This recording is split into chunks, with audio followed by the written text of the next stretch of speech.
Assalamu alaikum, dear students. This is Khairul Islam before you, Assistant English Teacher, Renaissance Junior School. I hope that all of you are well by the grace of Almighty Allah in this critical situation.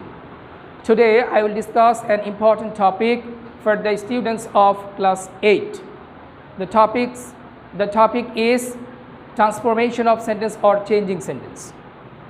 প্রিয় শিক্ষার্থীরা, আজকে তোমাদের জন্য আমি একটি গুরুত্বপূর্ণ topic আলোচনা করছি এখানে। তো আমরা ইতিমধ্যে এই টপিকটা আমাদের শ্রেণীকক্ষে আলোচনা করেছি। তো তোমাদের যেহেতু অনেক দিন গ্যাপ হয়ে গেছে তোমাদের সাথে আমাদের, তো এক্ষেত্রে আমরা ওই নিয়মগুলো আবার একটু রিভাইজ দিচ্ছি। তো আজকে আমরা অ্যাফার্মেটিভ থেকে নেগেটিভ এবং আরও কিছু গুরুত্বপূর্ণ নিয়ম নিয়ে আলোচনা করব। তো আমি প্রথমে অ্যাফার্মেটিভ থেকে নেগেটিভ নিয়মটা নিয়ে আলোচনা করছি। Okay students, let's start the topic. তোমরা সবাই বোর্ডে দেখতে পাচ্ছ আমরা এখানে অ্যাফার্মেটিভ থেকে নেগেটিভের কিছু রুলস, এখানে কিছু সেন্টেন্স এখানে লেখা আছে। প্রথমে রুল 1, 1 নম্বর নিয়মটা আমি পড়াবো, অনলি এবং অ্যালোনের ব্যবহার। এখানে দেখো অনলি এবং অ্যালোন এর ব্যবহারটা নিয়ে আমরা আজকে আলোচনা করব। তো প্রথমে একটু বলে নিই, অনলি এর 3টা ব্যবহার আছে। 3টা ব্যবহার কি কি? অনলি এরপর যদি অনলির পর যদি ব্যক্তি থাকে এর একটা ব্যবহার, অনলির পর যদি বস্তু থাকে তাহলে তার আরেকটা ব্যবহার, এবং অনলি এরপর যদি সংখ্যা থাকে তাহলে এটার আরেকটা ব্যবহার করতে হবে। তো আমরা এই 3টা ব্যবহার আলোচনা করব। সবাই একটু বোর্ডে দেখো। প্রথম সেন্টেন্সটা সবাই একটু খেয়াল করো, only he can solve the problem. যদি এই সেন্টেন্সটা নিয়ে আমরা আলোচনা করতে যাই, অনলি এরপর দেখো হি হচ্ছে ব্যক্তি। যদি অনলি এরপর ব্যক্তিবাচক থাকে বা ব্যক্তি থাকে তাহলে আমরা যে কাজটা করব, অ্যাফার্মেটিভ থেকে নেগেটিভ করার সময় অনলি এর পরিবর্তে লিখব নান বাট। অনলি অথবা অ্যালোন এরপরে যদি ব্যক্তি থাকে তাহলে অনলি এর পরিবর্তে আমরা লিখব নেগেটিভ করার সময় নান বাট, আর বাকি অংশ আমরা হুবহু লিখে দিব। তারপর চলে যাও 2 নাম্বার সেন্টেন্সটাতে, Ruplal took only a bag with him. Ruplal took only a bag with him. তো প্রিয় শিক্ষার্থীরা খেয়াল করো, অনলি এরপরে এ ব্যাগ, এটা হচ্ছে বস্তু। যদি অনলি এরপর বস্তু থাকে বা বস্তু জাতীয় কোনো কিছু থাকে, আমরা যে কাজটা করব, এই অনলি এর পরিবর্তে লিখব নাথিং বাট। তাহলে আমরা নেগেটিভ সেন্টেন্সটা দেখি, রূপলাল টুক অনলি এরপরে যেহেতু বস্তু রয়েছে এই অনলিটাকে পরিবর্তন করে আমরা লিখলাম নাথিং বাট, এরপরে বাকি যা আছে আমরা হুবহু লিখে দিব। তারপর শিক্ষার্থীরা আমরা 3 নাম্বার উদাহরণ চলে যাচ্ছি। দেখো,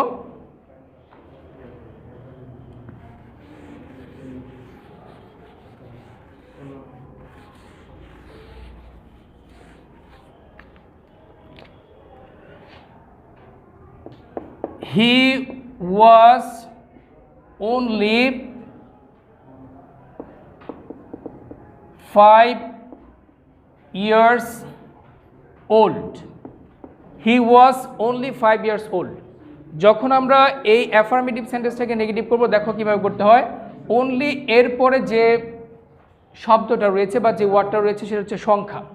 যদি অনলি এরপর সংখ্যা থাকে, এই সেন্টেন্সটাকে যখন আমরা নেগেটিভ করতে যাব, এটা আমরা অনলিটাকে চেঞ্জ করে 2টা ওয়ার্ড লিখতে পারি। একটা হচ্ছে নট মোর দ্যান, আর একটা হচ্ছে নট লেস দেন। তো আমরা 2ভাবে করে দিচ্ছি তোমাদের সুবিধার জন্য। দেখো, হি ওয়াজ, এই অনলি এরপর যেহেতু সংখ্যা রয়েছে এই অনলিটাকে চেঞ্জ করে আমরা লিখব not more than. He was not more than, পরে আমরা বাকি অংশ লিখে দিব 5 years old। আবার যদি তোমরা চাও যে এখানে এটা লিখবে না, তো এটা তোমরা এইভাবে লিখতে পারো, অর দিয়ে আমি লিখে দিচ্ছি, হি ওয়াজ, এই অনলির পরিবর্তে লিখবা not less than 5 years old। এই হচ্ছে অনলি এর 3টা ব্যবহার। আশা করছি এটা তোমাদের জন্য অনেক উপকারে আসবে। তারপর দেখো আমরা চলে যাচ্ছি রোল 2-এ। আমরা এখন মাস্ট এর ব্যবহারটা নিয়ে আলোচনা করব। সবাই একটু খেয়াল করে, আমি সেন্টেন্সগুলো লিখছি।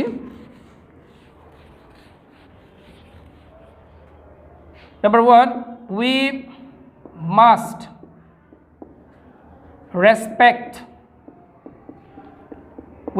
respect our teachers.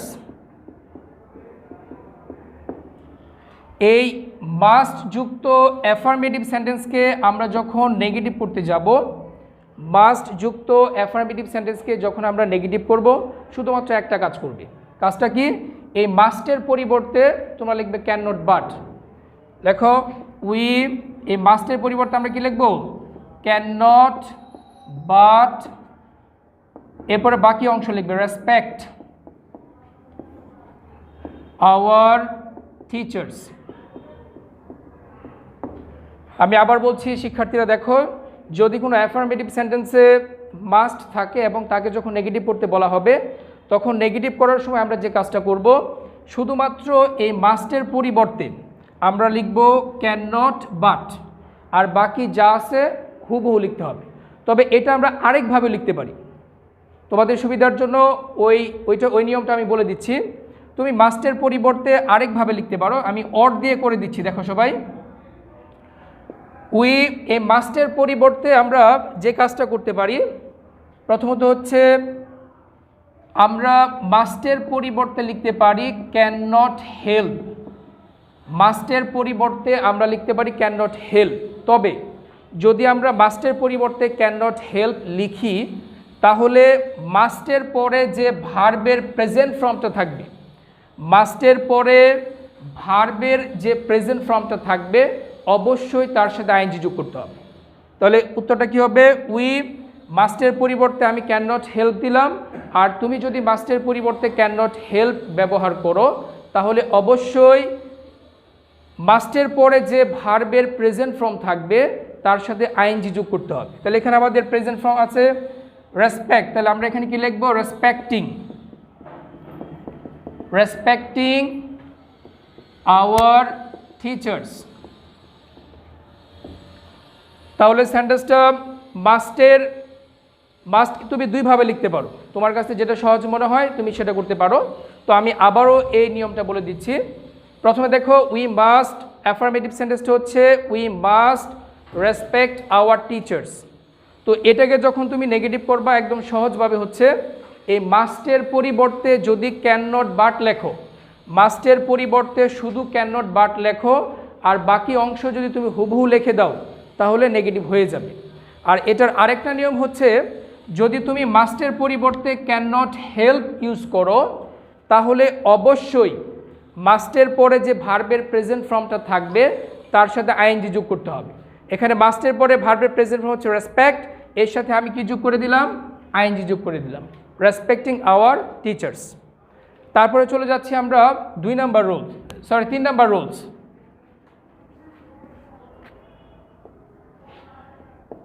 এভরি এর ব্যবহার দেখো, এভরি দিয়ে করাচ্ছি।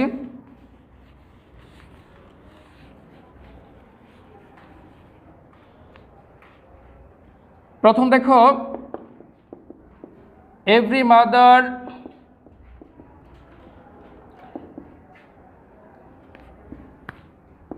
Mother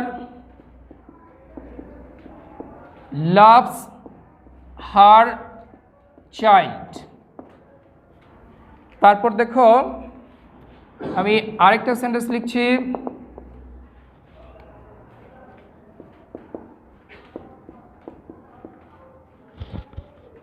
everybody wants to be happy। everybody wants to be happy, negative করব। এখন খেয়াল করো, যদি কোনো অ্যাফার্মেটিভ সেন্টেন্সের মধ্যে এভরি থাকে, যদি কোনো অ্যাফার্মেটিভ সেন্টেন্সের মধ্যে এভরি থাকে, আর সেটাকে যখন আমরা নেগেটিভ করতে যাব, এই এভরি এর পরিবর্তে তোমার লিখতে হবে দেয়ার ইজ নো। প্রথমে এই এভরি এর পরিবর্তে লিখবা দেয়ার ইজ নো। তারপরে কাজ কি, তারপরে এভরি এর পরে যে ওয়ার্ডটা আছে সেই ওয়ার্ডটা আমি লিখব। এখানে আছে mother, there is no mother. এরপরে অতিরিক্ত একটা ওয়ার্ড লিখতে হবে বাট, এরপরে একটা অতিরিক্ত শব্দ লিখতে হবে বাট। তো লেখো there is no mother but, এরপরে বাকি অংশ লিখতে হবে লাভস হার চাইল্ড। আমি আবারও একটু বুঝা দিচ্ছি, দেখো যদি কোনো সেন্টেন্সে এভরি থাকে তাকে যখন নেগেটিভ করতে বলা হবে এই এভরি এর পরিবর্তে লিখতে হবে দেয়ার ইজ নো। প্রথমে তোমরা এভরি এর পরিবর্তে লিখবে দেয়ার ইজ নো। তারপরে কাজ কি, তারপরে কাজ হচ্ছে এভরির পরে যে ওয়ার্ডটা থাকবে সেটা লিখবে। এখানে আছে মাদার, আমি লিখলাম মাদার। এরপরে অতিরিক্ত লিখতে হবে বাট, এরপরে অতিরিক্ত লিখতে হবে বাট, এই যে আমি লিখলাম বাট। এরপরে বাকি যতটুকু আছে ততটুকু লিখে দিতে হবে। তারপর আমরা 2 নাম্বার সেন্টেন্সে যাই।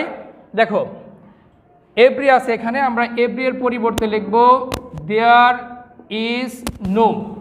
এরপরে এভরি পরে যে বডিটা আছে এটা আমরা নোর সাথে অ্যাডজাস্ট করে লিখতে হবে, দেয়ার ইজ নো বডি। এরপরে অতিরিক্ত লিখতে হবে but, there is no body but. এরপরে আমরা বাকি অংশ লিখব wants to be happy.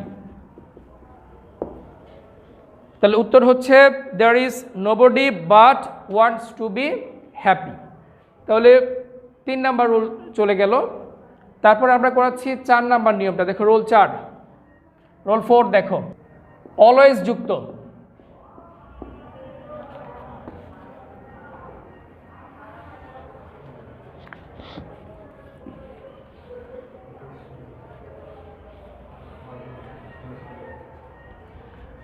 Okay, role 4-এ আমরা যাচ্ছি অলওয়েজ যুক্ত অ্যাফার্মেটিভ সেন্টেন্সকে কিভাবে তোমরা নেগেটিভ করবে। প্রথমে দেখো I shall always remember, I shall always remember you. তো অলওয়েজ যুক্ত অ্যাফার্মেটিভ সেন্টেন্সকে তোমরা যখন নেগেটিভ করতে যাবে তখন যে কাজটা করতে হবে, প্রথমে নেগেটিভ করার সময় তোমরা অলওয়েজ এর পরিবর্তে লিখবা নেভার, অলওয়েজ এর পরিবর্তে লিখতে হবে নেভার। এরপরে অলওয়েজ এর পরে যে শব্দটা থাকবে তার অপোজিট বা বিপরীত শব্দ ব্যবহার করতে হবে। রিমেম্বার এর অপোজিট ওয়ার্ড হচ্ছে ফরগেট। তাহলে আমরা এখানে লিখবো I shall never forget you. আমি আবারও বলছি, সবাই একটু খেয়াল করে দেখো। 4 নাম্বার নিয়মের মধ্যে অলওয়েজ যুক্ত অ্যাফার্মেটিভ সেন্টেন্সকে যখন আমরা নেগেটিভ করতে যাব, প্রথমে কাজ হচ্ছে আমরা আই শ্যাল এটা আমি লিখলাম।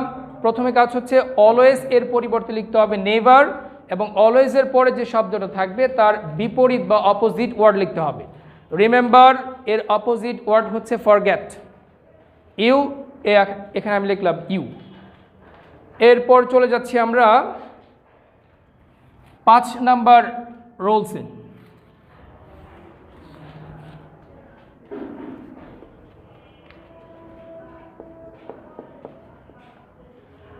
প্রিয় শিক্ষার্থীরা, 5 নাম্বার রুলসটা একটু ব্যতিক্রম। দেখো এটা কোনো ওয়ার্ড দিলে চেঞ্জ করতে হবে অনেক, এমন না। তো সবাই একটু উদাহরণটা দেখলে বুঝতে পারবে। দেখো আমি যদি লিখি হি ইজ অনেস্ট অ্যান্ড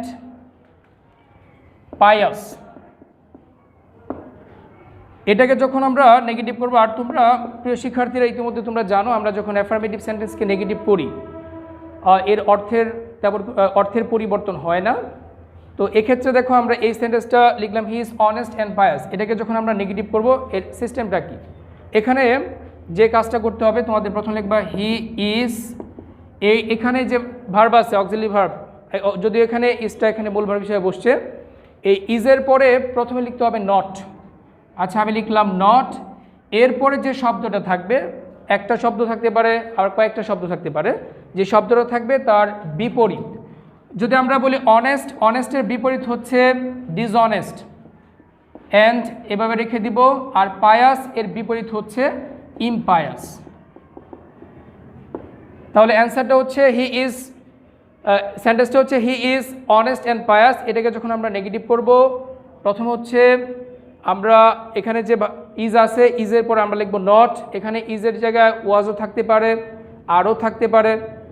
তো এক্ষেত্রে যে কাজটা করবা, এরপরে লিখবা নট, এরপরে যে ওয়ার্ডগুলো থাকবে মূল ওয়ার্ড যেগুলো তাদের বিপরীত। অনেস্টের বিপরীত হচ্ছে ডিসঅনেস্ট, আর এখানে পায়াসের বিপরীত হচ্ছে ইমপায়াস। তো প্রিয় শিক্ষার্থীরা, অ্যাফার্মেটিভ থেকে নেগেটিভের 5টা নিয়ম আমি তোমাদের সাথে আলোচনা করলাম। যেহেতু তোমাদের ট্রান্সফরমেশন অফ সেন্টেন্স সিলেবাসটা অনেক বড়, তো এক্ষেত্রে অ্যাফার্মেটিভের এই নিয়মগুলো একটু মনোযোগ দিয়ে খেয়াল করবে। এর সাথে সাথে আমি আরও 2টা নিয়ম নিয়ে আলোচনা করছি আজকে, অ্যাসার্টিভ থেকে কিভাবে এক্সক্লামেটরি করা যায়। তো আমরা আজকে অ্যাসার্টিভ থেকে এক্সক্লামেটরি করার কয়েকটা নিয়ম আলোচনা করব। সবাই একটু খেয়াল করে বোর্ডে থাকবে। Assertive two exclamatory. আচ্ছা, তো অ্যাসার্টিভ থেকে এক্সক্লামেটরি করার আগে আমি এই 2টা সেন্টেন্স সম্পর্কে একটু কথা বলে নিচ্ছি। প্রথম হচ্ছে অ্যাসার্টিভ হচ্ছে বিবৃতিমূলক বাক্য, আর এক্সক্লামেটরি হচ্ছে মনের আকস্মিক যে আবেগ প্রকাশ করা হয় যে সেন্টেন্স দ্বারা, সেটা হচ্ছে এক্সক্লামেটরি সেন্টেন্স। তো এখানে আমি প্রথমে 2টা নিয়ম লিখছি, সবাই একটু খেয়াল করো। 1 নম্বর হচ্ছে how plus adjective plus subject plus verb plus exclamation চিহ্ন। এরপরে 2 নম্বর যে নিয়মটা আমি লিখছি, দেখো হোয়াট, তারপর হচ্ছে এ অথবা এন আর্টিকেল যেটা, এরপর হচ্ছে adjective plus subject plus verb plus exclamation mark. তো এক্ষেত্রে দেখো এই 2টা নিয়ম নিয়ে আজকে আমি একটু আলোচনা করছি। প্রথম, অ্যাসার্টিভ একটা সেন্টেন্স লিখছি,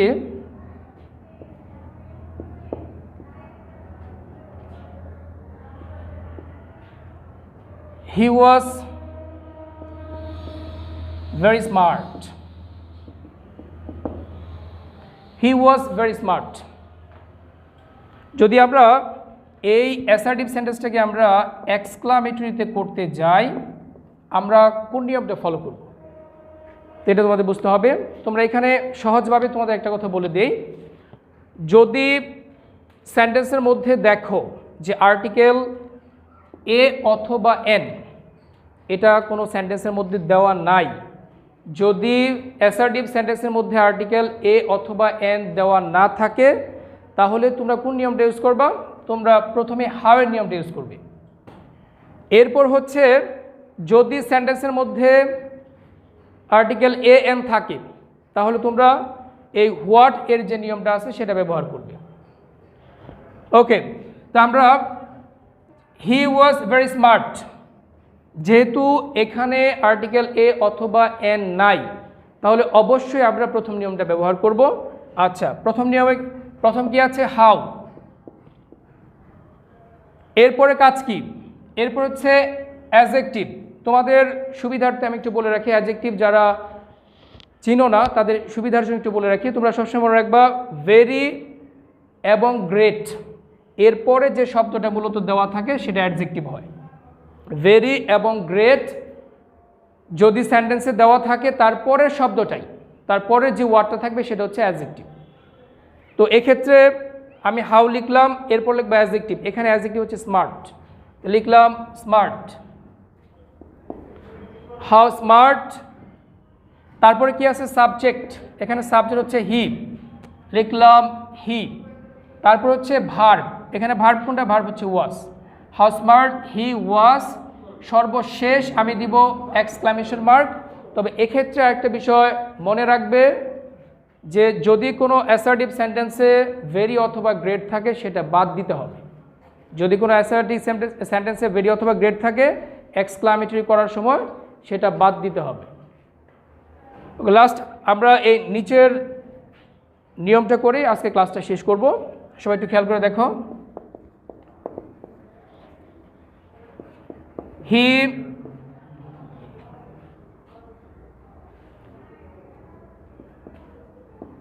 he leads a very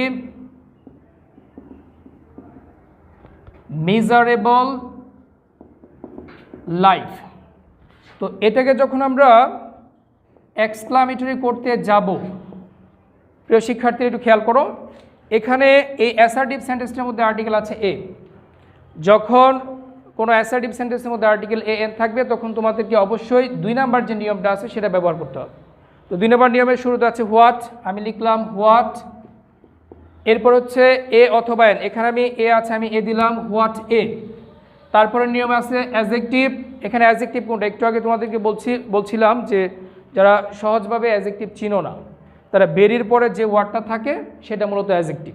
তবে এখানে আরেকটু কথা বলে রাখছি, যদি অ্যাডজেক্টিভের পরে কোনো নাউন থাকে তাহলে তোমাকে অবশ্যই অ্যাডজেক্টিভের সাথে নাউনটাকে লিখে দিতে হবে। তাহলে হোয়াট এ পরের অংশ আমরা লিখলাম miserable life, what a miserable life. এরপর হচ্ছে সাবজেক্ট, এখানে সাবজেক্ট কোনটা, সাবজেক্ট হচ্ছে হি, আমি লিখলাম হি। তারপরে ভার্ব, এখানে ভার্ব কোনটা, ভার্ব হচ্ছে লেটস, লিখলাম লেটস। সর্বশেষ এক্সক্লামেশন মার্ক দিলাম। আরেকটু কথা আমি একটু আগে বলেছিলাম, যদি কোনো সেন্টেন্সে ভেরি থাকে অথবা গ্রেট থাকে তাহলে অ্যাসার্টিভ থেকে যখন আমরা এক্সক্লামেটরি করব তখন ভেরি অথবা গ্রেট উঠে যাবে। তো প্রিয় শিক্ষার্থীরা, তোমাদের ট্রান্সফরমেশন অফ সেন্টেন্সটা অনেক ডিটেল, তো যতটুকু আজকে পেরেছি আগামী ক্লাসে আবার দেখা হবে ইনশাল্লাহ। সেই পর্যন্ত সবাই সুস্থ থাকো, ভালো থাকো এবং আমাদের সাথে কানেক্টেড থাকো। Thank you.